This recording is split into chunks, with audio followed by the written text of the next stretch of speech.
wabarakatuh. Hello everyone, let me introduce myself. My name is Cindy Kartika Putri.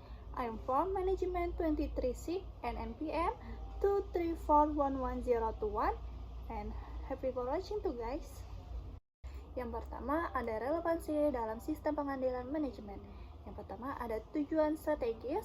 SPM harus selaras dengan tujuan strategis organisasi. Yang kedua ada visi dan misi, mendukung pencapaian visi dan misi perusahaan. Yang ketiga, perubahan bisnis. Sistem pengambilan manajemen harus menyesuaikan diri dengan perubahan lingkungan yang bisnis. Relevansi memastikan sistem pengambilan manajemen memberikan nilai tambahan dan mendukung pertumbuhan organisasi. Next, ada akurasi dan ketepatan waktu dalam sistem pengambilan manajemen. Yang pertama, ada data darurat. Data yang akurat penting untuk pengambilan keputusan. Yang kedua, ada pelaporan tepat waktu. Sistem pelaporan yang tepat waktu penting untuk tindakan korektif. Yang ketiga, dampak data tidak akurat. Data yang tidak akurat dapat berdampak buruk pada kinerja. Ketepatan waktu dan akurasi dapat memastikan keputusan yang tepat dan respon yang cepat terhadap masalah. Next, ada fleksibilitas dan adaptabilitas sistem pengambilan manajemen. Yang pertama, ada perubahan strategi. Sistem pengambilan manajemen harus mampu beradaptasi. Yang kedua, peluang dan ancaman. Respon terhadap bisnis. Yang ketiga, situasi tak terduga. Menangani dengan baik. Fleksibilitas dan adaptabilitas memungkinkan SPM untuk relevan dalam lingkungan bisnis yang dinamis. Next, efisiensi dan efektivitas biaya. Yang pertama, ada manfaat melebihi biaya. SPM harus melebihi manfaat yang lebih besar dari biayanya. Yang kedua, pengukuran efisiensi biaya. Mengukur efisiensi dalam sistem pengambilan manajemen.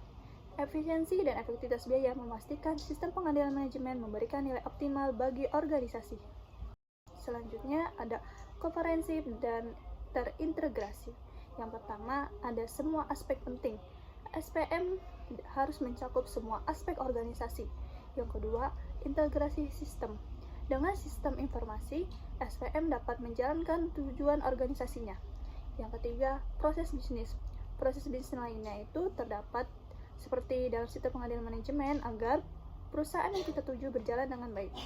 Sistem pengambilan manajemen yang komprehensif dan terintegrasi memaksimalkan efektivitas dan efisiensi organisasi.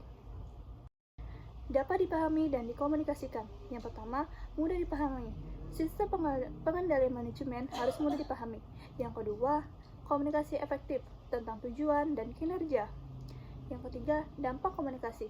Implementasi sistem pengendalian manajemen. SPM yang mudah dipahami dan dikomunikasi meningkatkan keterlibatan dukungan karyawan. Contoh penerapan dalam bisnis.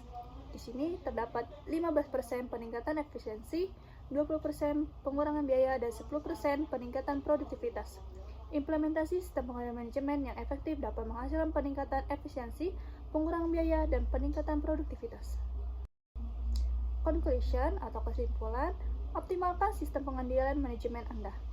Yang pertama adalah evaluasi SPM, yang kedua identifikasi area, yang ketiga tujuan hasil, yang keempat dan implementasi. Evaluasi dan perbaikan berkelanjutan penting untuk memastikan SPM tetap efektif dan relatif. Okay, thank you for watching this learning video. Wassalamualaikum warahmatullahi wabarakatuh.